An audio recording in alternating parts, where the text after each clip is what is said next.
Come be a part of Doc Holliday's Rock Splitting Politics with your host, Dr. Ed Holliday. Hear the voices of liberty speaking all across America. Doc Holliday provides thought-provoking interviews and commentary about the issues and actions that are afflicting this country and what we need to do to get America back on track. Get fired up, get inspired, get on board with Doc Holliday's Rock Splitting Politics right now. And here we go.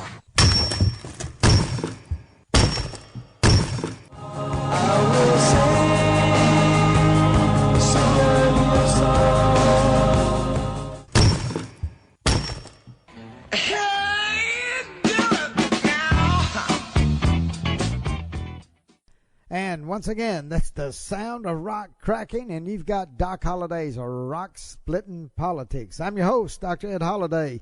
You're listening to us on webtalkradio.net. That's webtalkradio.net. And we're glad to have each and every listener because it's election season. We got more people listening in. So welcome. Welcome to our new listeners. And we got a treat for you today, an entertaining, an enlightening, and an educating treat. It's U.S. Senator Marsha Blackburn. We're glad that she's going to be our guest on today's show. She got a new book called The Mind of a Conservative Woman, and we will have her on the phone in just a few minutes. And before we get her on, let me let you know that I've been looking into voter suppression. And one thing that the mainstream media is not talking about is how the Democrats are suppressing the vote in 2020. And let me tell you what I'm talking about. If you go to the Green Party, they are trying to get on the ballot in several places. And I have to tell you, the Democratic Party's lawyers are fighting them in Wisconsin, in Pennsylvania, in Montana, Oklahoma, Arizona, Nevada. And you look at all those states and you think, why? Well, you know, a lot of them I just mentioned are battleground states. But what about Montana? Well, it's a battleground state for the Senate, the U.S. Senate. There's expected to be a close race between a Republican and a Democrat there, and they want the Green Party off the ballot. Many places, the signatures that United States citizens who are part of the Green Party have worked hard to gather and put together are being challenged by the Democratic Party's lawyers because they want to suppress the vote of the American people. Now, mainstream media, does it take Doc Holliday to break a story? Listen, you want to know about voter suppression? Look at the Democratic Party and what they're doing to the Green Party this year. Not just for the presidential election, but for Senate races.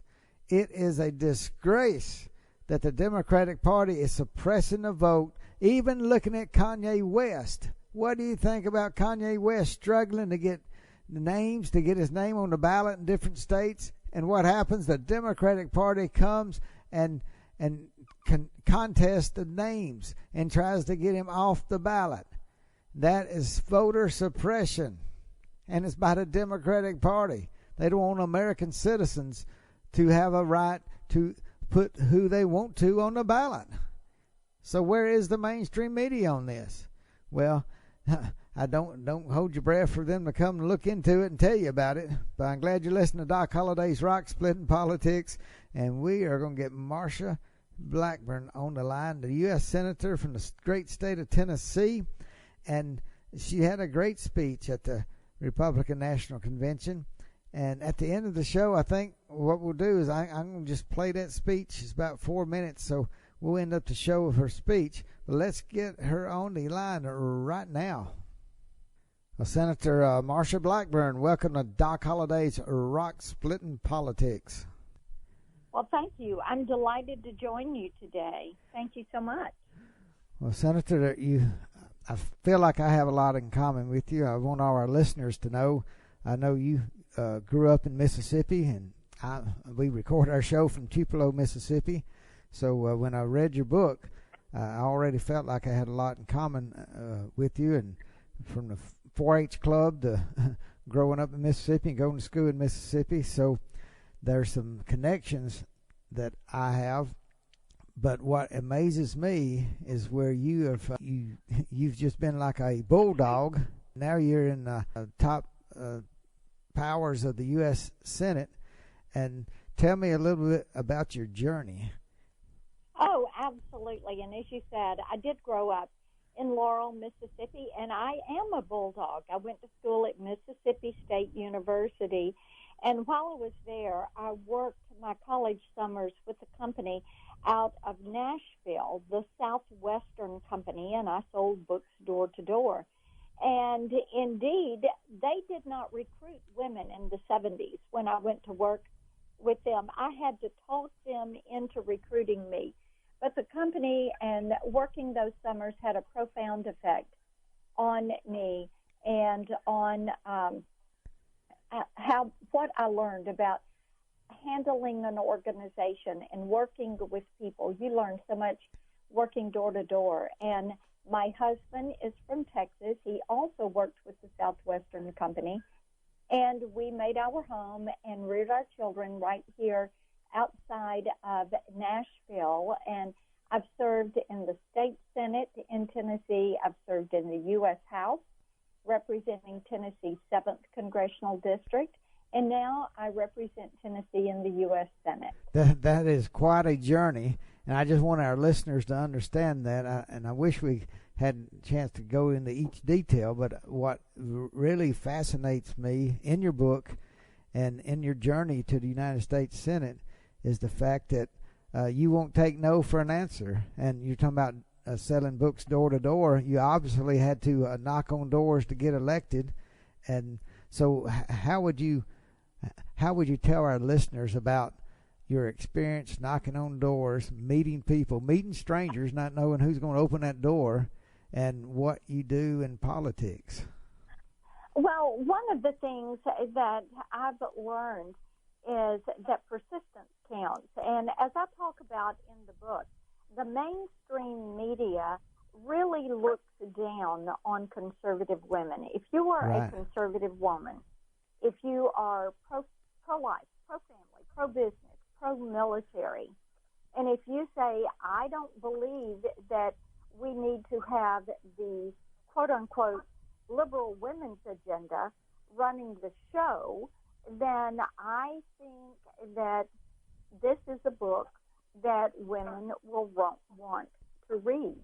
Because what I have found is that women who are in elected office and are Republican or conservative, they all talk about how the media will push back on them, will slight them, will mock or demean them. And then I hear from women who will, maybe I'm speaking to a women's group, and they will come up to me and they'll say, Marsha, you know, I'm not Democrat or Republican.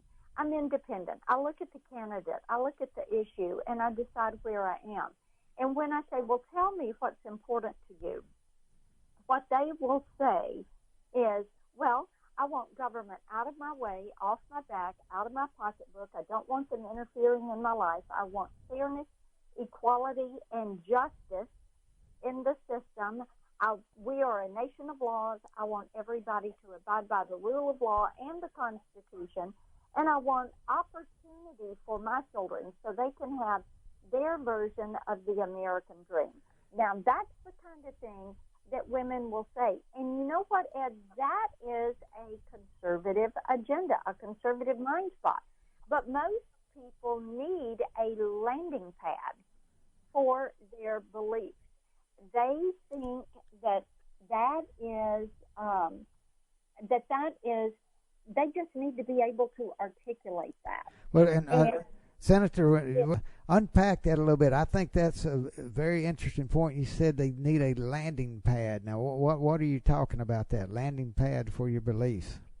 Yeah, they need to be able to say, okay, this is what I believe and why. They need that assurance. And, if you listen to the mainstream media, what would you think conservatives are? You would think they're a bunch of old guys sitting around a table in the office, hoarding the spoils of their victories and not doing anything for anybody, being totally self-centered and selfish. And you and I know that is not right. It is. Conservatives are giving, they're caring, They are focused on what I call the big five: faith, family, freedom, hope, and opportunity. They are for equal opportunity for everybody. They want the best, not only for their family, but for their communities and for others. That's what conservatives are. So in the book, I go back and I build out the history of conservatism.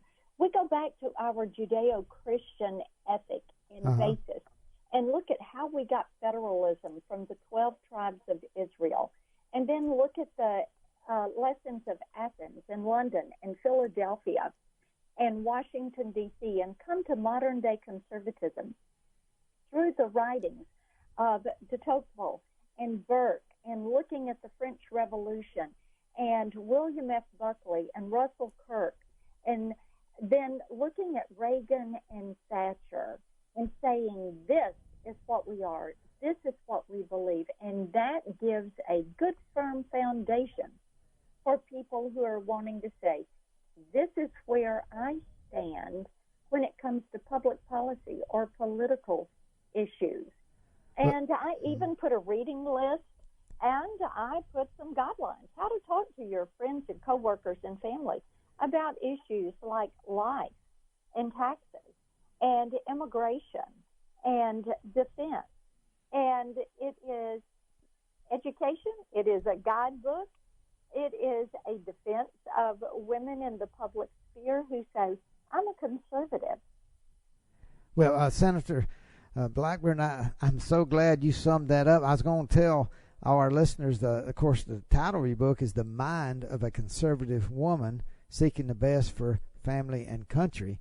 And you summed it up, and that's why it's so exciting to have you on the program and to let our listeners know this book is unlike, and I'll tell you, this is election year, and there's all kind of books coming out, but this is one of the most exciting books to me because you, coming from a conservative woman, you hit all these ideas, and your book's for everybody. It's not just for women, but I think it's so encouraging for young conservative women and for women everywhere to let people know they aren't alone. You know, and I think in your life, just reading through the book, there are times you felt very much alone, you know, fighting for what you believed in, and sometimes you're the only woman in the room and standing up for your beliefs. So thank you for putting it together in a book form.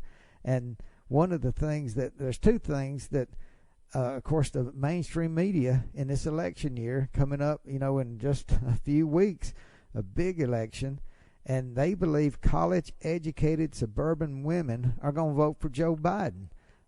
Can you give any hope for the electorate out there that there's some college-educated suburban women who might vote for Donald Trump? Oh, of course.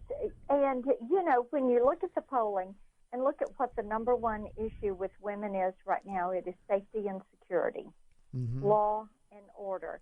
And women are looking at what is happening around this country. They are looking at the rioting, the looting, the vandalism, the anarchy, the revolutionaries that are running through some of the city's streets. And they are saying, wait a minute, I don't want this coming to my community. I need to be certain that I'm going to keep my family safe and protected.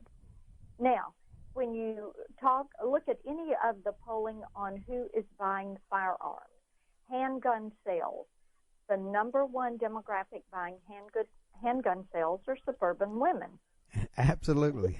We've talked about that. And they're taking gun safety classes. They are taking personal defense classes and doing it in record numbers. And why is it that they're doing that? Because they feel like local governments are failing them, and they're fearful of what the Democrats are saying when it comes to this defund the police.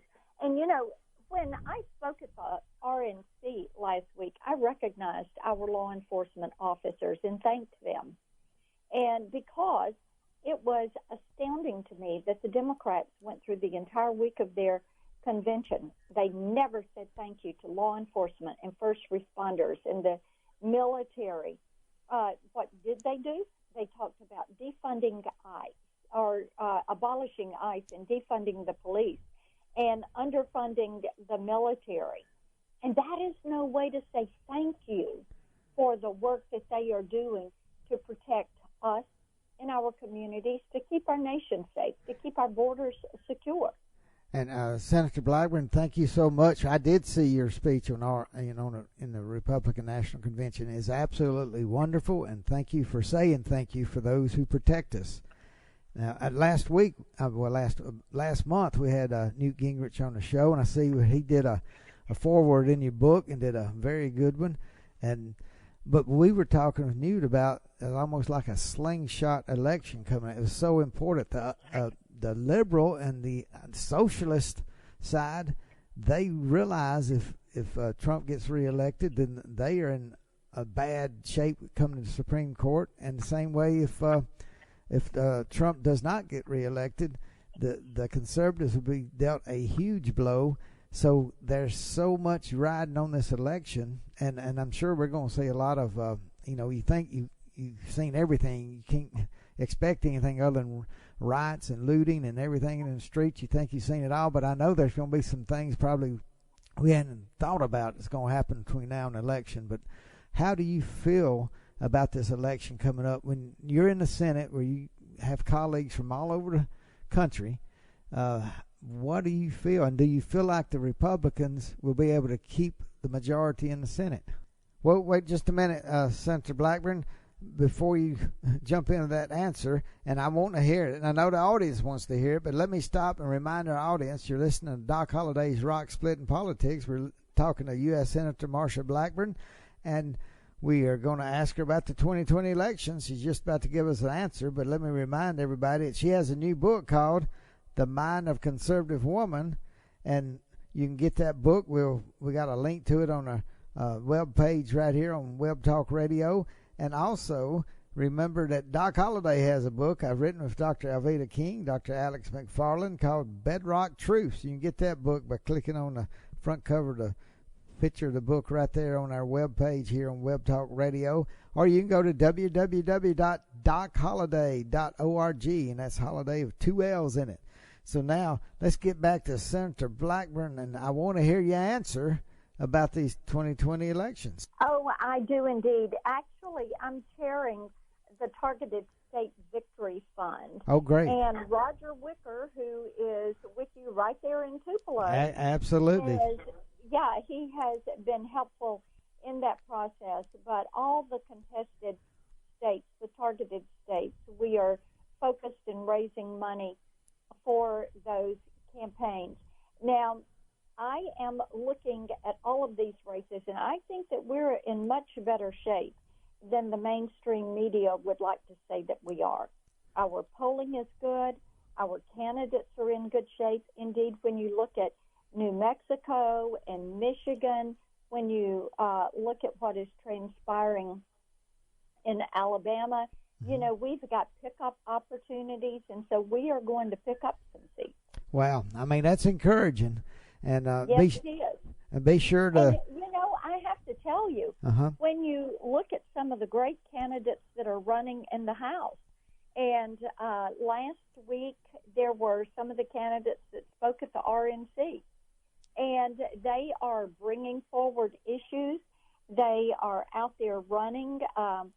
They are going to flip some of these seats that have been held by Democrats because people are tired of our inner cities just being left to fend for themselves. They are tired of the way Democrats have run these cities and not tended to the issues, the quality of life issues, the safety and security issues of people in these communities. And, well, I'm glad you brought that out. And be sure to tell Senator Wicker that you got to get on Doc Holliday's Rock Splitting Politics when you see him. And we're glad to have you. But let me end with something that you just brought up about the inner cities. And I know we got to end the interview here in a minute, but the African-American community, and I heard Rush Limbaugh say he had never seen a more diverse Republican or Democrat convention when it comes to speakers. And we had so many African-American conservatives at the RNC speaking. and standing up for conservative principles and President Trump. Do you see the Republican Party being able to break into that lock that the Democrats seem to have on the African American population when it comes to voting? I think that you are going to see quite a turnout and an increase in minority support, whether it is African American or Hispanic or Asian or Indian American. I think you're going to see an increase in that support because people know that the Tax Cuts and Jobs Act did so much to lower unemployment, to raise wages for everybody. And then COVID hit. And they know that the president has dealt with that issue with transparency. When government was moving slow, what did he do? He called the private sector to the White House. He said, who can make ventilators? Who can make face shields? Who can do face masks? Mm-hmm. Who can get personal protective equipment out to Americans? And he put the private sector to work on this, and people appreciated that transparency. And they are going to show that appreciation by reelecting him in November. Well, Senator Blackburn, thank you so much for being our guest on Doc Holliday's Rock Splitting Politics. And your book, The Mind of Conservative Woman, needs to be read by everyone. Great book. And good luck in all that you do, and God bless you. God bless America. Thank you. And they can find it online at any major book retailer or in their stores. And then follow me on social media at Marsha Says, MarshasAys. Marsha Says. All right. I like that. And I will put a link to the book for everyone on our website there. So thank you, and God bless you. Good luck. Oh, thanks so much. Well, it was exciting to have U.S. Senator Marsha Blackburn on our show, and I feel confident that she and others will help out the Trump vote with the suburban women who the mainstream media just say they love Joe Biden. But when you hear Marsha Blackburn, I believe she will help lead the American suburban women to vote for freedom and liberty and the Republican ticket and Donald Trump. And thank you, Marsha Blackburn, for what all you do, not just for conservative women, but for all women and for all Americans. And in that light, I wanted to play, because she had a great speech at the Republican National Convention, and let me just play that speech, and we'll end the show with that. Next week, we've got another exciting show and politics are moving so fast, it's hard to grasp it all. But we will have another exciting show next week on Doc Holliday's Rock Splitting Politics. But listen to Senator Marsha Blackburn at the Republican National Convention. Hi, I'm U.S. Senator Marsha Blackburn from Tennessee. America is a nation of heroes. In times of difficulty, we're reminded that they're all around us. They're in the line with us at the grocery store, in the pew with us at church. They're the regular Americans who step up to volunteer and serve when we need them most. They've stood at the forefront throughout this pandemic. The emergency room nurses who go back shift after shift. The medical researchers developing a vaccine and therapies to combat what the Chinese Communist regime unleashed on the world. Cookeville's Double Springs Church of Christ members lifting our country up in prayer and providing for those impacted by tragedy. But tonight, I want to talk to you about another kind of hero. The kind Democrats don't recognize because they don't fit into their narrative. I'm talking about the heroes of our law enforcement and armed services. Leftists try to turn them into villains. They want to cancel them. But I'm here to tell you, these heroes can't be canceled. Tennessee is full of them. After all, we're the volunteer state. My dad served in the Army in World War II. When he came home, he put on another uniform and for 30 years volunteered to help our underfunded Sheriff's Department. I'm reminded of him whenever I see compassion and selflessness in others. When I see law enforcement officers put their lives on the line every single day to keep our communities safe, in spite of the hatred thrown at them. When I see the heroes who volunteer to serve our country, putting their lives on the line for our freedom.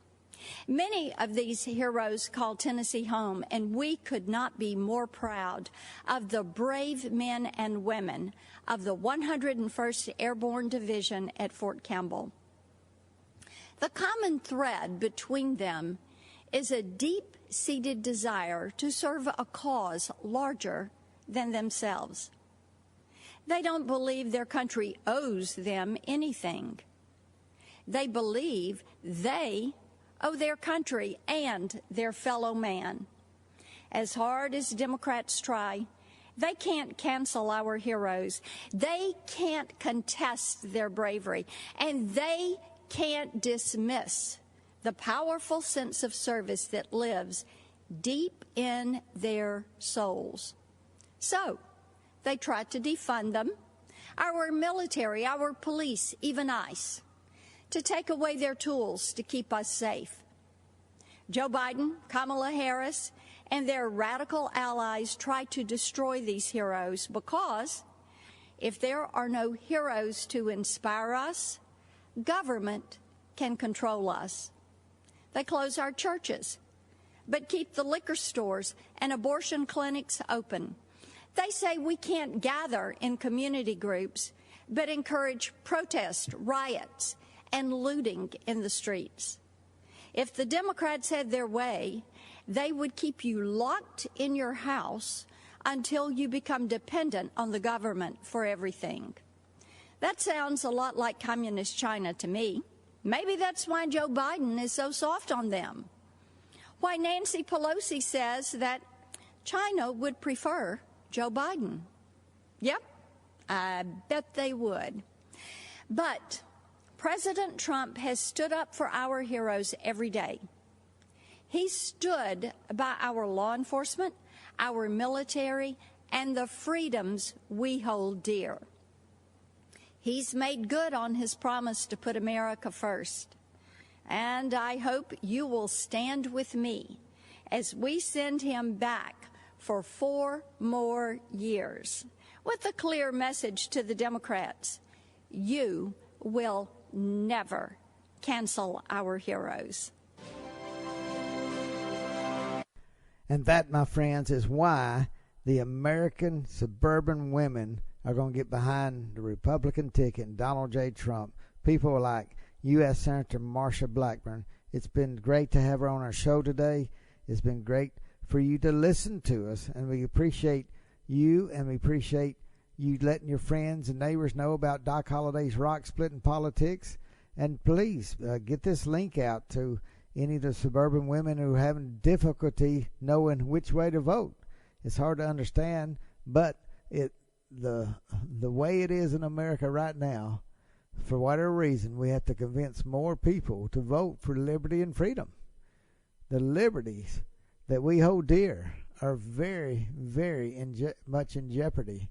So please get this link out to everybody that you know. This would help them understand and see how important it is to get Marsha Blackburn's conservative ideas out there and to support Donald Trump for president and get House and Senate Republicans in, because the forces of socialism are greater than anybody ever imagined. Could you believe that the Democrats would have elected a socialist as their nominee if it hadn't been for last minute people maneuvering to kick Bernie Sanders out? And then they had all these different moderates they could get in for VP, but no, they got the most liberal person in the entire U.S. Senate, Kamala Harris. So we have a lot of work to do. Work hard. Don't give up. Use your time wisely and make sure you're getting people registered to vote, and make sure people who are already early voting in some states, get them out to vote. Like Donald Trump said, make sure that it's been registered. All right. God bless you. We got another great show next week. See you then. Thanks for joining us today, and remember to listen again next week for another edition of Doc Holliday's Rock-Splitting Politics. You can order Ed's new book, Bedrock Truths, by clicking on the book cover right in front of you on the screen, or visit DocHolliday.org. Thanks for listening, and we'll see you again next week.